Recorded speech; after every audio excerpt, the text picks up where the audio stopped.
அஸ்ஸலாமு அலைக்கும். Hi friends, எப்படி இருக்கீங்க? சண்டே இந்த டே எனக்கு எப்படி போச்சுன்னு நம்ம பார்க்கலாம். அதில் ரெசிபி வந்து நான் கைமா மசாலா காமிச்சிருக்கேன். வாங்க வீடியோக்குள்ளே போகலாம். வெல்கம் டு ஷிசாஸ் கிச்சன்.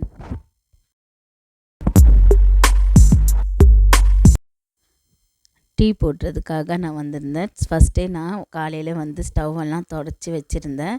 டீ போட்டு நான் கொடுத்துட்டு நானும் குடிச்சிட்டு அப்புறமா நான் சமையல் ஸ்டார்ட் பண்ணேன். சமையல் அன்றைக்கி ஸ்டார்ட் பண்ணதே டிஃபனே லேட்டு தான், 10 மணி ஆயிடுச்சு. இதில் நான் கைமா ரெசிபி உங்களுக்கு காமிக்கிறேன். சூப்பராக இருக்கும். சமோசா ஸ்டஃபிங்க்கு இப்போ நம்ம கட்லைட்டெல்லாம் செய்கிறோம்ல, இந்த தோசைலாம் போட்டு மைதா மாவு தோசைலாம் ஊற்றி செய்வோம்ல, அந்த கட்லைட்டுக்கெலாம் இந்த மசாலா சூப்பராக இருக்கும்.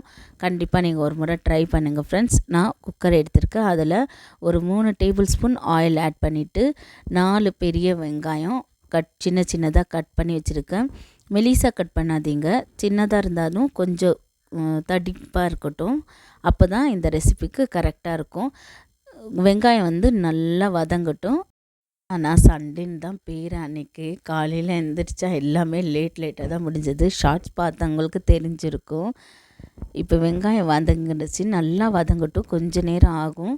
இந்த கலர் பாருங்கள் எவ்வளோ சேஞ்சாக இருக்குது. இப்போது நம்ம இஞ்சி பூண்டு விழுது ஆட் பண்ணிக்கலாம். கொஞ்சமாக ஆட் பண்ணிங்க, 1 டீஸ்பூன் போதும்.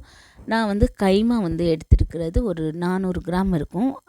அந்த அளவுக்கு தான் நான் இப்போ மெஷர்மெண்ட் கூட சொல்கிறேன். உங்களுக்கு டிஸ்கிரிப்ஷனில் நான் மெஷர்மெண்ட்டெல்லாம் கொடுத்துட்றேன் எவ்வளோ ஆட் பண்ணணும்னு.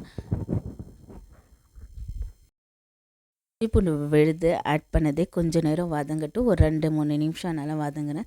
நான் ஒரு சின்ன கிளிப் காமிக்கிறேன். சமோசா ஷீட் பாருங்கள் எப்படி மடக்கிட்டுருக்காங்க. எங்கள் மாமியார் தான் இது செய்துட்ருக்காங்க. சமோசா செய்யணுன்னா 2 பேர் வேணும், சீக்கிரமாக முடிஞ்சிடும் வேலை. ஒருத்தர்னா கொஞ்சம் சீக்கிரமாக நின்று செய்கிறதா இருக்கும். இதெல்லாம் செய்து வச்சுட்டு நம்ம 2 பேர் இருந்தால் சீக்கிரமாக முடிஞ்சிடும். இங்கே சமோசா ஷீட் ரெசிபி கூட உங்களுக்கு வேணும்னா, இது வந்து இன்ஸ்டண்ட்டாக செய்து வைக்கிறதில்ல. வேணும்னா நீங்கள் கமெண்ட்டில் சொல்லுங்கள், நான் அப்லோட் பண்ணுறேன்.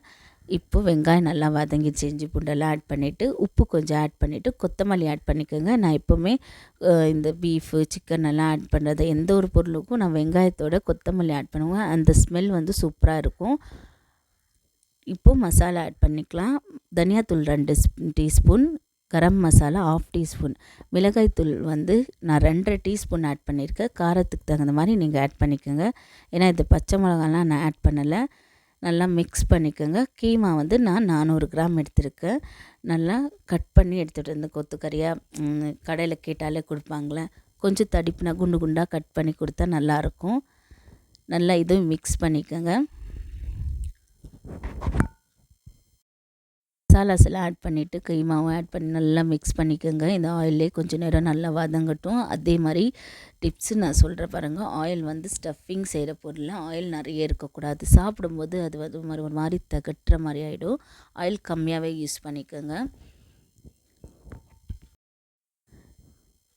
இப்போ நம்ம தண்ணி ஆட் பண்ணிக்கலாம். தண்ணி வந்து 1/4 கிளாஸோட கம்மியாக ஆட் பண்ணிக்கோங்க. உங்கள்கிட்ட கப் இருக்குன்னா, இந்த மெஷர்மெண்ட் கப்பெல்லாம் இருக்குன்னா, அதில் ஒரு சின்ன கப் வரும் இல்லையா, அவ்வளோ தண்ணி ஆட் பண்ணால் போதும். கிளாஸ் கணக்கில் சொல்கிறேன்னா 1/4 கிளாஸ். இப்போ நான் தண்ணி ஆட் பண்ணும்போதே உங்களுக்கு தெரியும் இவ்வளோ ஆட் பண்ணுறேன்னு. ஒரு 4 டேபிள் ஸ்பூன் தண்ணி தான் ஆட் பண்ணியிருப்பேன். இதில் நல்லா மிக்ஸ் பண்ணிவிட்டு நீங்கள் மூடி போட்டு விசில் வச்சு எடுத்துக்கோங்க. கறியை பொறுத்த அளவுக்கு நீங்கள் விசில் வச்சு எடுத்துக்கோங்க. ரஃப்பாக இருந்தால் கொஞ்சம் அதிகமாக வச்சுக்கோங்க விசில். நல்லா சாஃப்டாக இருந்தால் ஒரு 2-3 விசில் போதும். நான் இதை ஓப்பன் பண்ணி காமிக்கிறேன் பாருங்கள். விசில் வச்சுட்டு இங்கே பாருங்கள், இப்படி அடியும் பிடிக்கல, ஆனால் தண்ணியும் இல்லை. இது மாதிரி தான் இருக்கணும். இந்த அளவு தான் கரெக்டாக. இப்போ நான் ஒரு டிப்ஸ் சொல்கிறேன் பாருங்கள். நான் ஸ்டவ் ஆன் பண்ணிவிட்டு நான் வெங்காயம் ஆட் பண்ண போகிறேன். என்னடா தாளிச்சிட மறுபடியும் வெங்காயம் ஆட் பண்ணுறேன். நான் சமோசா இப்போ கடையிலலாம் வாங்கினா ஒரு டேஸ்ட் இருக்கும் பாருங்கள், அந்த டேஸ்ட்டில் தான் நான் செய்துட்ருக்கேன். இப்போது வெங்காயம் ஆட் பண்ணிக்கலாம். நீங்கள் கட் பண்ணி வைக்கும்போதே ஃபஸ்ட்டு 4 ஆட் பண்ணிட்டோம். இன்னும் 4 வெங்காயம் நான் கட் பண்ணி வச்சுருக்கேன். இப்போ நான் ஆட் பண்ண போகிறேன். ஆட் பண்ணிவிட்டு இதுவும் நல்லா மிக்ஸ் பண்ணிக்கோங்க. அப்போ வந்து உங்களுக்கு மசாலா குவான்டிட்டியும் அதிகமாக இருக்கும், கடையில் வாங்குகிற மாதிரியும் இருக்கும். இந்த மாதிரி தான் சமோசாவுக்கு நீங்கள் ஆட் பண்ணணும். எல்லா வெங்காயமும் வதங்கக்கூடாது. இந்த மாதிரி இந்த பச்சை வெங்காயம் இருக்கணும். ஆட் பண்ணிவிட்டு கொஞ்சம் நேரம் வதக்குங்க. அதில் ஒரு தண்ணி இருக்குல்ல, வெங்காயம் ஆட் பண்ணால் கொஞ்சம் தண்ணி விடுவில்ல, அதெல்லாம் ட்ரை ஆகிற வரைக்கும் நம்ம மிக்ஸ் பண்ணிக்கலாம். ஹையில் வைக்கக்கூடாது. ஹையில் வைக்காமல் சிம்மில் வச்சு மிக்ஸ் பண்ணுங்கள். நல்லா வதங்கியிருக்கு. இப்போ நல்லா ட்ரையாக இருக்குது பாருங்கள். ஆயில் பாருங்கள், உங்களுக்கு கொஞ்சம் கூட தெரியாது அந்த மசாலாவில். இப்போ கொத்தமல்லி ஆட் பண்ணிவிட்டு ஒரு மிக்ஸ் கொடுத்துடலாம். கொடுத்துட்டு நம்ம இப்போது ஒரு தட்டில் ட்ரான்ஸ்ஃபர் பண்ணிடலாம். தட்டில் எடுக்கிறது எதுக்குன்னா நல்லா ஆற வச்சுட்டு ஸ்டஃபிங்காக எடுத்துடுறது. இப்போ பாருங்கள் எப்படி எழுது பாருங்கள். செகண்ட் டைம் நம்ம வெங்காயம் ஆட் பண்ணுறோம் இல்லையா மசாலாவில், அது கொஞ்சம் நேரம் ஆகும் வதங்குறதுக்கு. பக்கத்துலேயே நின்று நல்லா வதக்கி கொடுத்துக்கங்க. இந்த மாதிரி மசாலா செய்துட்டு நீங்கள் பசங்களுக்கு லஞ்ச் பாக்ஸுக்கு வந்து சப்பாத்தி செய்துட்டு அதில் ரோல் பண்ணி கூட கொடுக்கலாம். சூப்பராக இருக்கும் டேஸ்ட்டு. இதே மாதிரி நீங்கள் சிக்கனில் கூட செய்யலாம். போன்லெஸ்ஸாக வாங்கிக்கோங்க சிக்கன்னு. நீங்கள் ட்ரை பண்ணி பாருங்கள் ஃப்ரெண்ட்ஸ். கண்டிப்பாக இந்த மசாலா டேஸ்ட்டாக இருக்கும். ஆனால் இதில் கரம் மசாலா ஆட் பண்ணது நான் வீட்டிலே நானே ரெடி பண்ணி தான் செய்தது. நீங்கள் அப்படி உங்கள்கிட்ட கரம் மசாலா அது இல்லைன்னா நீங்கள் கடையில் விற்கிறதை வாங்கி யூஸ் பண்ணிக்கோங்க. நல்லா ஹீட்டான பேனில் நான் ஆயில் ஆட் பண்ணிவிட்டு சமோசாவை ஃப்ரை பண்ணி எடுக்க போகிறேன். சமோசா ஃப்ரை பண்ணுறதெல்லாம் காமிக்கிற டோ மட்டும் காமிக்கலன்னு நினைக்காதீங்க. நான் வீடியோ நல்லா பெருசாகும். நான் ஃப்ரை பண்ணுறது இந்த மசாலா நான் செய்தனால உங்களுக்கு காமிச்சிருக்கேன். சின்ன கிளிப் தான் காமிச்சிருக்கேன். இதெல்லாம் நான் காமிச்சிட்டா வீடியோ வந்து ரொம்ப லாங் ஆகிடும், பார்க்க முடியாது. அதனால தான் உங்களுக்கு ஷார்ட்ஸில் அப்லோட் பண்ணுறேன். உங்களுக்கு வேணும்னா நீங்கள் கமெண்ட்டில் சொல்லுங்கள். நான் சமோசா நல்லா இது மாதிரி ஸ்டஃப் பண்ணிட்டேன். எங்கள் மாமியார் தான் செய்துட்ருக்காங்க. ஸ்டஃப் பண்ணிவிட்டு இப்போது ஃப்ரை பண்ணி எடுத்துக்கலாம். ஒரு 4 சமோசாவை ஆட் பண்ணால் கரெக்டாக இருக்கும். உங்களுக்கு பேன் வந்து ரொம்ப சின்ன கடையாக இருந்தால் 2 சமோசாவை ஃப்ரை பண்ணி எடுத்துக்கலாம். இது செய்கிறதுக்கே ரொம்ப லேட் ஆகிடுச்சு. லேட்டாக நின்று லேட்டாக செய்து அன்றைக்கி டேவே நான் 5 o'clock ஆகிடுச்சு என்னோடய வேலையெல்லாம் முடிகிறதுக்கு. எப்போனா ஒரு நாள் இது மாதிரி ஆகும். இருந்தாலும் பரவாயில்ல, அப்படியே போயிடுது.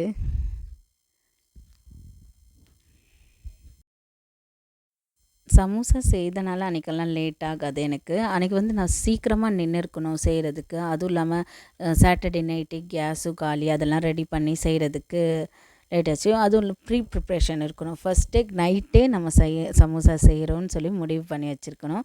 நீங்கள் உங்களுக்கு டிஃபனுக்கெல்லாம் செய்ய பிடிக்கலன்னா ஈவினிங் ஸ்நாக்காக செய்து பாருங்கள் ஃப்ரெண்ட்ஸ். நல்லாயிருக்கும் டேஸ்ட்டு. ட்ரை பண்ணி பாருங்கள்.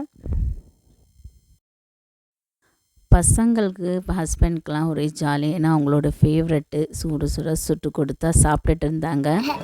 உங்களுக்கு நான் கிறிஸ்பினஸ் காமிக்கிறேன் பாருங்கள். கிறிஸ்பின தனிமை ஓத்தோடும் எவ்வளோ கிறிஸ்பியாக இருக்குது பாருங்கள். அவ்வளோதான் ஃப்ரெண்ட்ஸ். பிரேக்ஃபாஸ்ட் அன்றைக்கி முடிஞ்சிருச்சு. லன்ச் வந்து கோஃப்தா பொரிச்சிட்டு சாதம் வடிச்சிட்டு கோஃப்தா குழம்பு தான் நான் சமைச்சிருந்தேன் அன்றைக்கி.